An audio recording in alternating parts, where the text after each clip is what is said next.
Hello, good morning, students.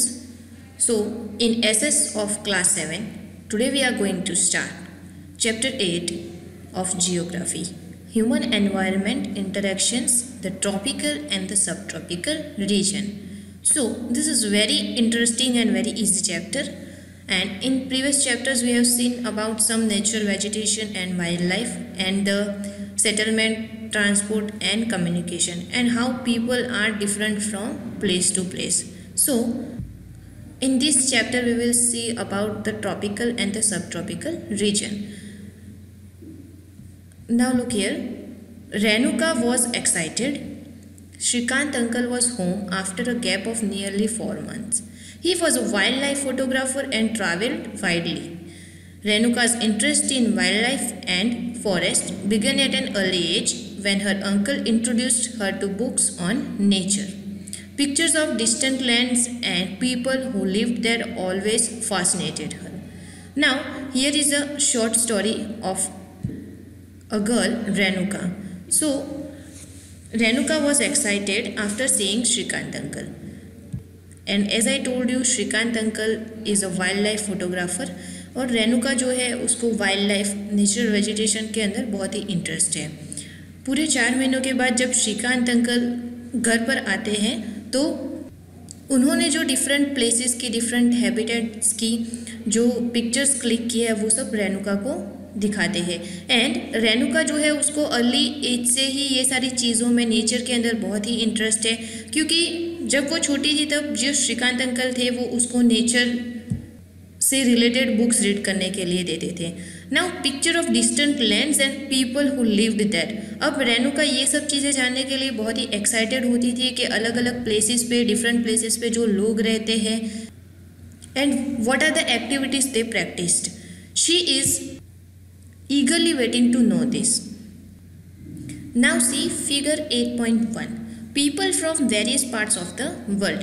एक ही जो picture दिया हुआ है उसके अंदर आपको बहुत से अलग अलग जो कल्चर है वो देखने मिलता है कि इसके अंदर अलग अलग डिफरेंट प्लेसेस के जो लोग हैं उनके ड्रेसेस या तो फिर वो कौन सा कल्चर फॉलो करते हैं वो हमें देखने मिलता है. In this pictures Renuka you can see from different parts of the world, some from dry deserts, some from frozen lands and some from hot wet rainforest.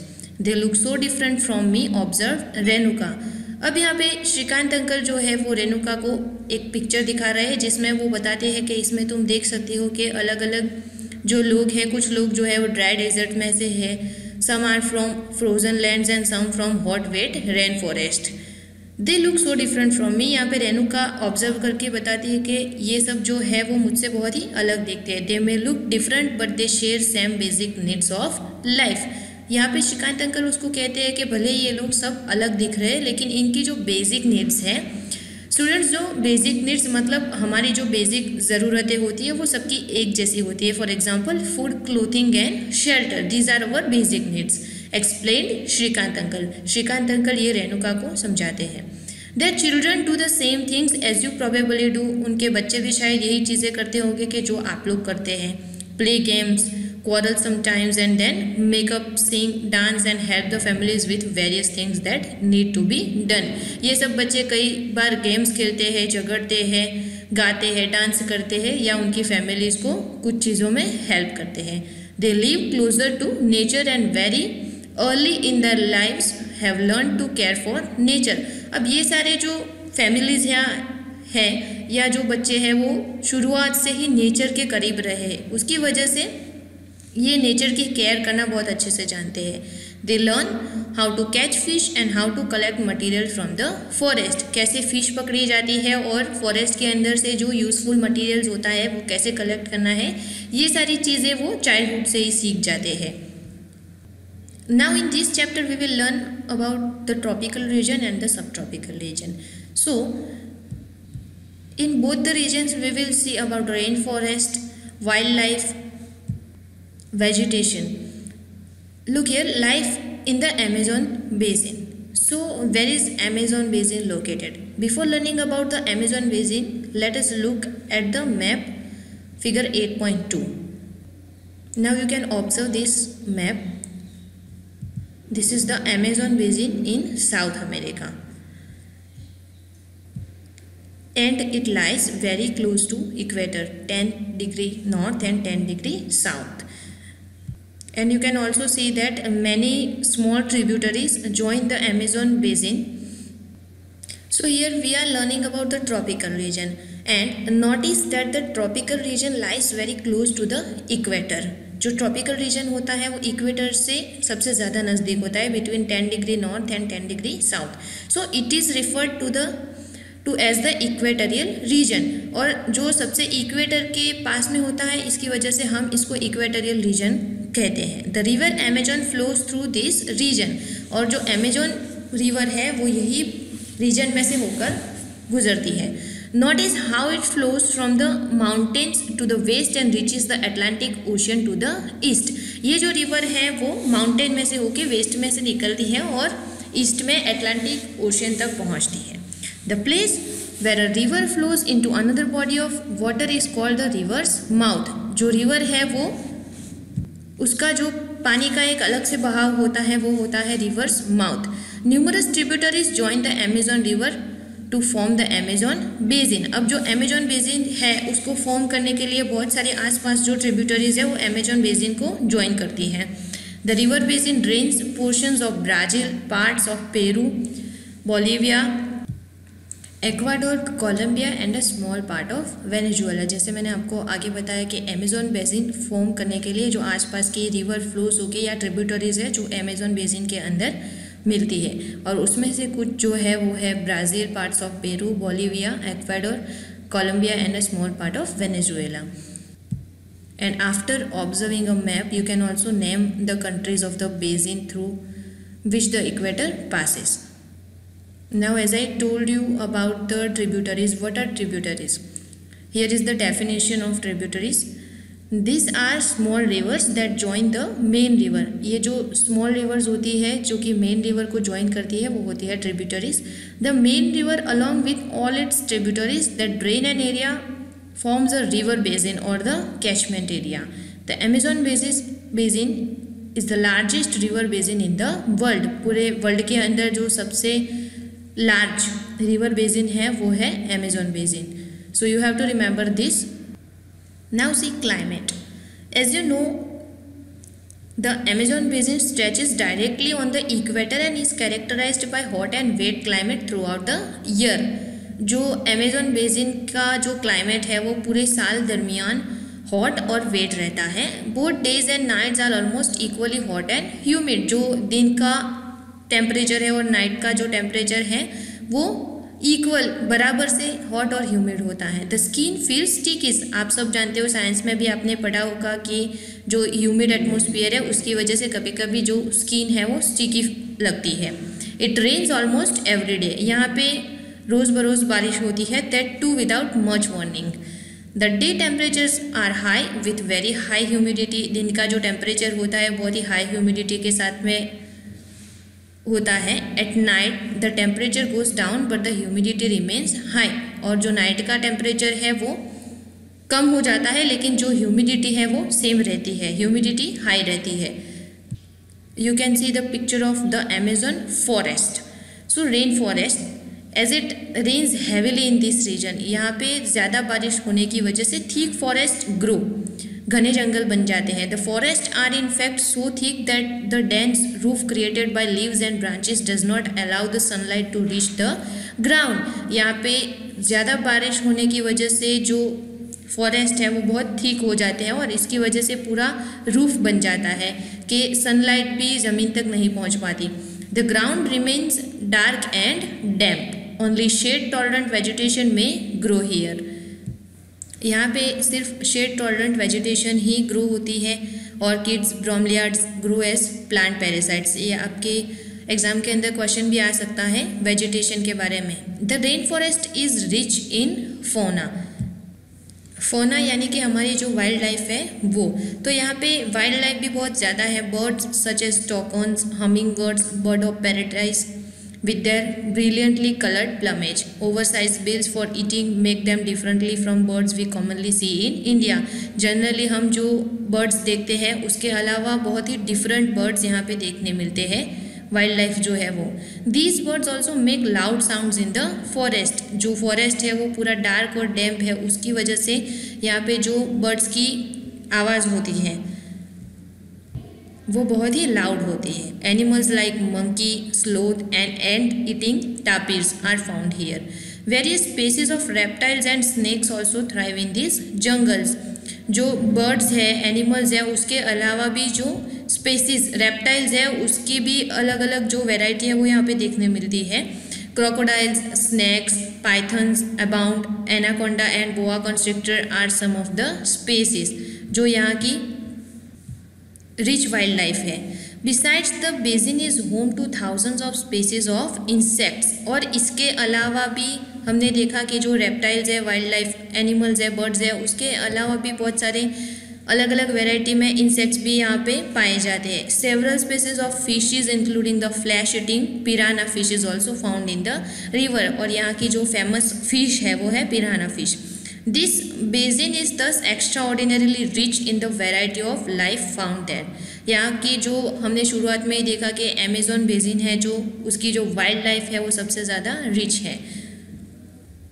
That generally you don't see here. Look at this fact, bromeliads are special plants that store water. जो हमने vegetation देखी उसके अंदर plants, ब्रोमिलियाड्स plants के बारे में देखा कि जो अपने लीव्स के अंदर वाटर स्टोर करता है। And animals like frogs use this pockets of water laying their eggs. And see, आप ऑफन टीवी देखते हो, टीवी चैनल देखते हो, तो उसके अंदर भी ऐसे डॉक्यूमेंट्रीज की स्पेशल चैनल्स होती है जिसमें आपको बहुत सी अलग अलग वाइल्ड लाइफ या वेजिटेशन देखने मिलता है। Some TV channels broadcast documentaries on the wild life of the world. Try to watch some of the films and share your experience with the class. Look, people of the rain forest. हमने देखा कि wild life, vegetation या वहाँ का climate, उसके अलावा भी यहाँ पे लोग कैसे सर्वाइव करते हैं। People grow most of their food in small areas after clearing some trees in the forest। जो अमेजोन बेसिन के बारे में हम पढ़ रहे हैं वहाँ हमने देखा कि यहाँ घने जंगल होते हैं, तो लोग जो है वो अपना जो फूड ग्रो करते हैं वो कैसे करते हैं, तो ये फॉरेस्ट में से कुछ हिस्सा जो है वो क्लियर कर देते हैं और उसमें कल्टिवेशन करते हैं। While man Hunt fish along the rivers. और यहाँ की जो बेसिक एक्टिविटी अगर हम कहें तो वो है फिशिंग या hunting. Women take care of the crops. और क्रॉप्स का ध्यान रखते हैं women. They mainly grow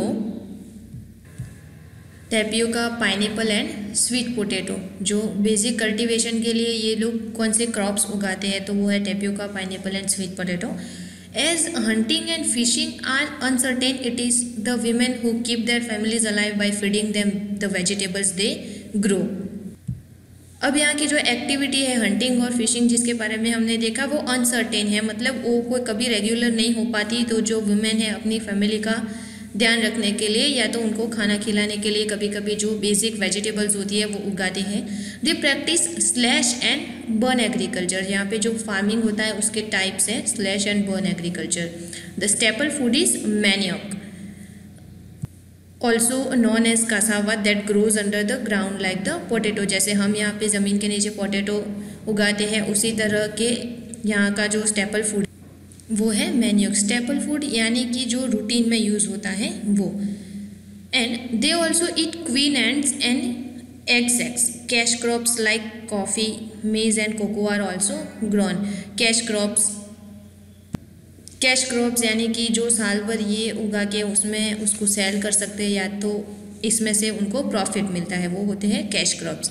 so यहाँ के जो बेसिक कैश क्रॉप्स है वो है coffee, maize and cocoa.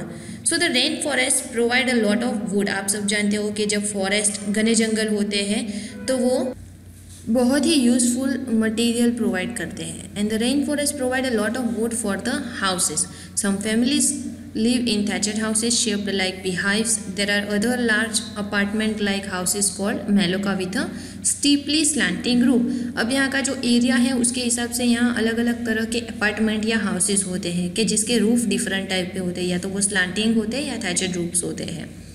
So life of the people of the Amazon basin is slowly changing. अब जो अमेजोन बेसिन है वहाँ के लोगों की लाइफ दिन ब दिन बदलती जा रही है। In the older days, the heart of the forest could be reached only by navigating the river.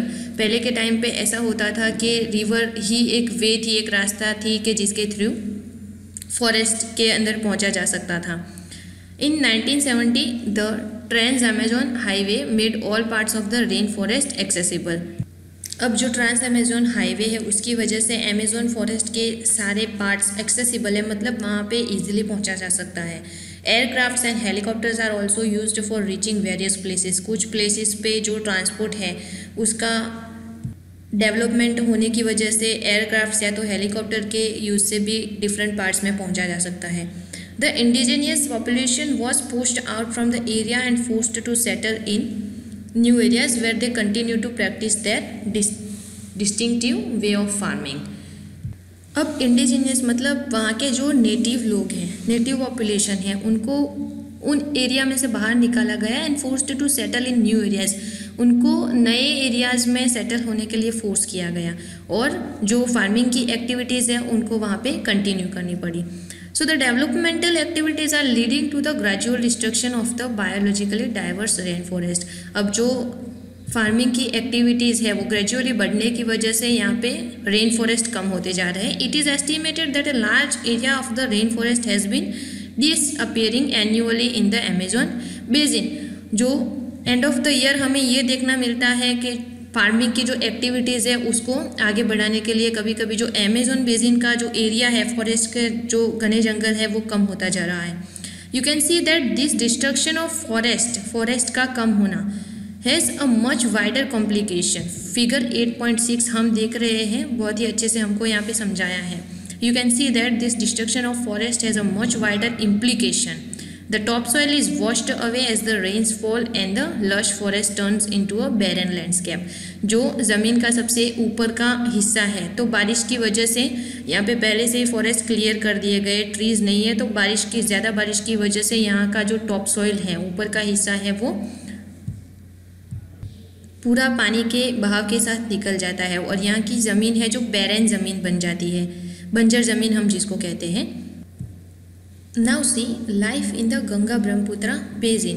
Previously हमने जो अमेजोन बेसिन के बारे में पढ़ा वो था हमारा tropical region. And the Ganga Brahmaputra basin is situated at 10th degree north and 30 degree north in the sub tropical region. इसकी वजह से हम कह सकते हैं इसको sub tropical region. The basin is formed as a result of the many tributaries from Ganga and Brahmaputra river. इस basin का नाम जो है गंगा ब्रह्मपुत्र बेसिन इसलिए कहा जाता है क्योंकि इसके अंदर जो आसपास की छोटी छोटी जो रिवर्स है, स्मॉल रिवर्स ट्रिब्यूटरीज जिसके बारे में हमने आगे देखा, वो इसको ज्वाइन करती है from Ganga and Brahmaputra river. Some of the tributaries of Ganga और the Ganges joining the basin are the Ghaghara. इसमें से कुछ जो रिवर है, कुछ ट्रिब्यूटरीज जो यहाँ पे ज्वाइन होती है वो है Ghaghara, the Son, the Gandak and the Chambal and the Kosi. So look here, the tributaries of river Ganga and Brahmaputra together form the Ganga Brahmaputra basin।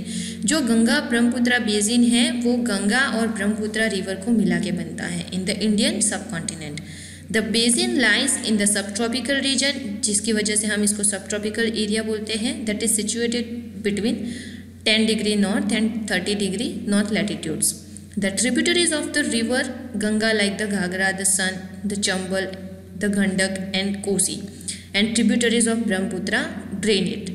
Look at the atlas and find names of some tributaries of the river Brahmaputra। जो atlas है आपके पास, आप use करके उसमें से देख सकते हो कि जो स्मॉल ट्रिब्यूटरीज है उसका नाम आपको फाइंड करना है। The plains of the Ganga and the Brahmaputra, the mountains and the foothills of the Himalayas and the Sundarban Delta are the main features of this basin। अब गंगा ब्रह्मपुत्र बेसिन जो है उसके मेन फीचर यानी हिमालय जो foot है, Himalayan mountains की जो foot hills है और सुंदरबन जो डेल्टा बनता है, ये इस बेसिन के मेन फीचर्स हैं। You can see this map also, Ganga Brahmaputra basin. जो एग्ज़ाम के अंदर अगर क्वेश्चन आता है तो आपको कैसे लोकेट करना है। Now look at this map. To the north, the Himalaya or lower parallel ranges beyond from the Ganges Brahmaputra divide. On the west, the Ganges basin borders to the Indus basin and then the Aravalli Ridge. Southern limits are the Vindhyas and Chota Nagpur plateaus. So यहाँ की जो आसपास की borders है वो आपको observe करनी है। Now see oxbow lakes dot the plain area. जो प्लेन एरिया है उसके अंदर ऑक्सबो लेक जो है वो मेन है। ऑक्सबो लेक्स के बारे में हम आगे के चैप्टर्स में भी देख चुके हैं। The area is dominated by monsoon climate. The monsoon brings rains from mid June to mid September. यहाँ पे जो बारिश का जो समय है, टाइम है, वो है मिड जून से मिड सितंबर। The summers are hot and the winters cool. As usual जो हमारे यहाँ होता है, समर्स में गर्मी होती है और विंटर्स में ठंड होती है। Look at the map of India, find out the states in which the Ganga Brahmaputra basin lies. आपको जो इंडिया के मैप है उसके अंदर से स्टेट्स फाइंड करने हैं कि जिसके अंदर गंगा ब्रह्मपुत्र बेसिन है। The basin area has varied topography. The environment plays a dominant role in the distribution of the population. अब हम सब जानते हैं कि एनवायरनमेंट सबसे ज़्यादा अफेक्ट करता है कि यहाँ की पॉपुलेशन कैसी है या कैसे रहती है। The mountain areas with steep slopes have inhospitable terrain. Therefore, less number of people live in the mountain area of the Ganga Brahmaputra basin. यहाँ का जो माउंटेन एरिया है वो सबसे ज़्यादा यानी लैंड के जिसके ऊपर लोग बहुत कम रहते हैं।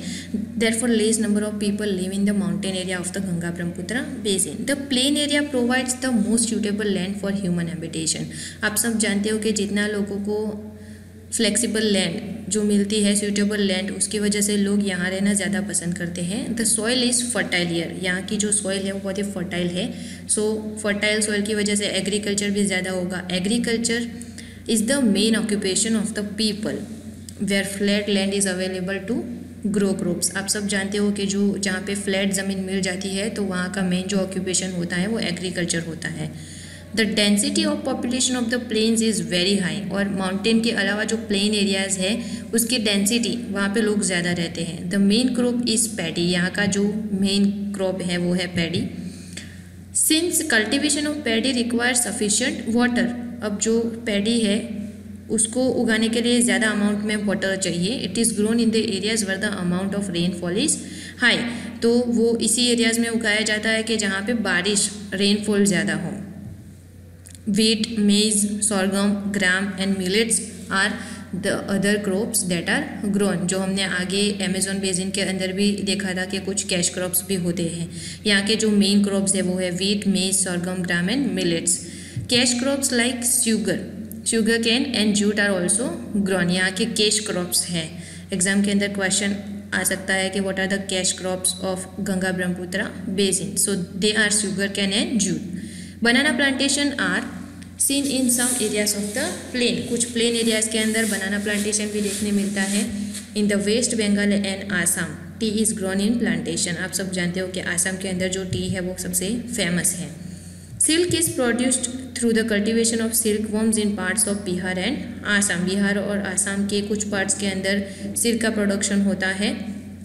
इन the mountains and hills where the slopes are gentle crops are grown on terraces.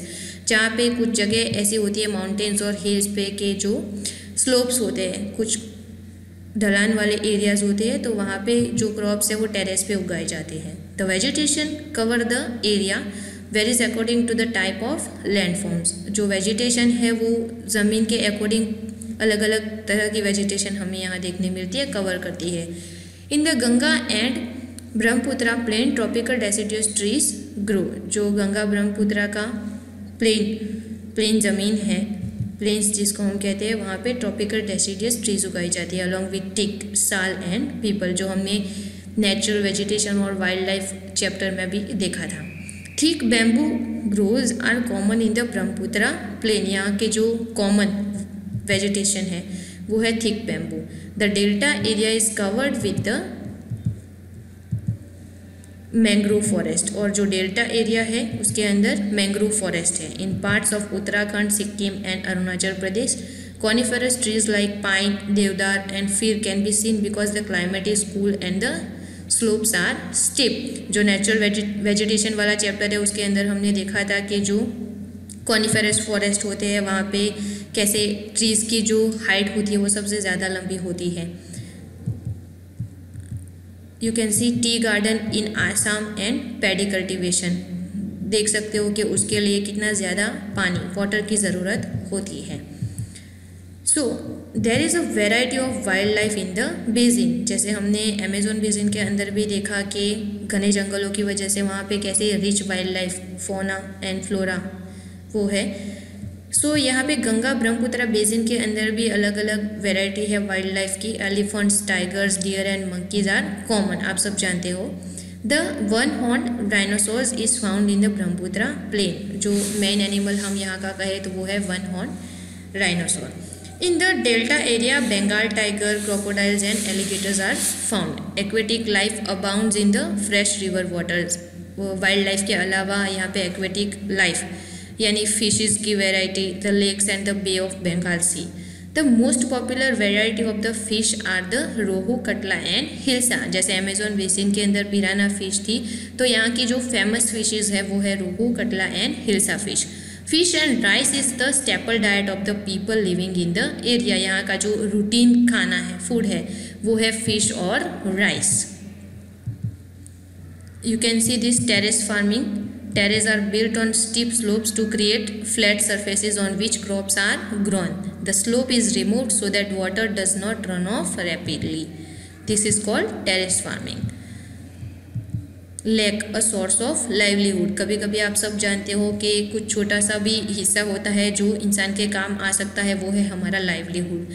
सो यहाँ पे जो लेक दिया हुआ है वो source of livelihood.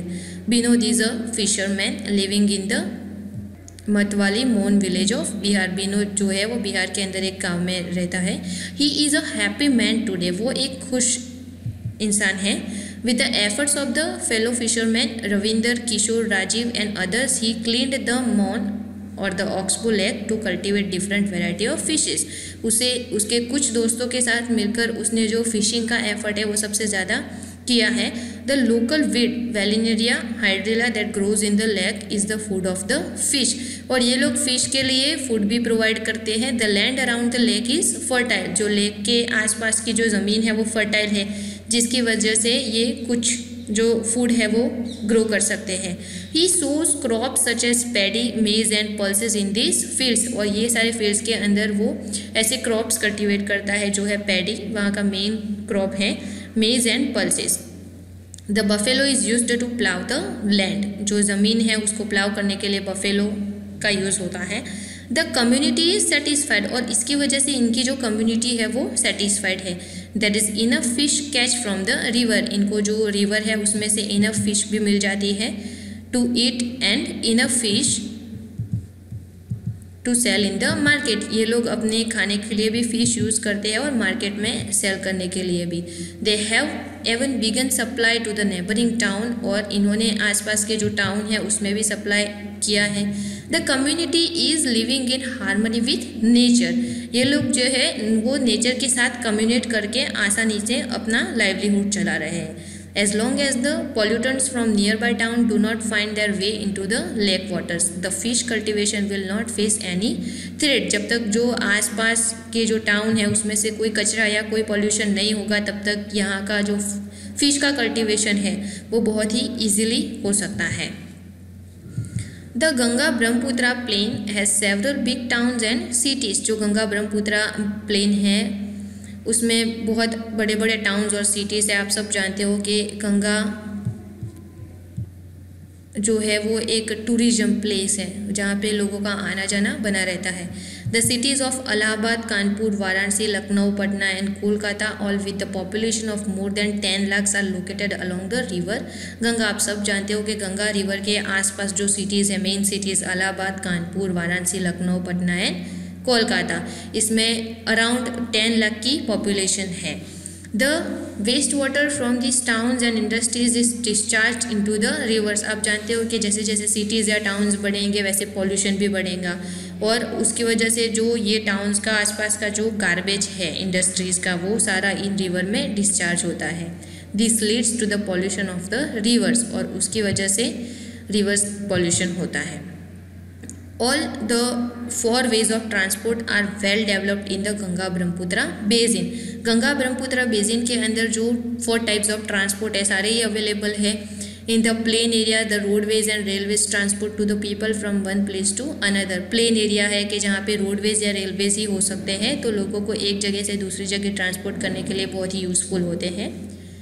The waterways is an effective means of transport, particularly along the rivers. Waterways जो rivers के अंदर से होके गुजरते हैं वो इफेक्टिव ट्रांसपोर्ट जो है वो वाटरवेज है. Kolkata is an important port of the river Hooghly.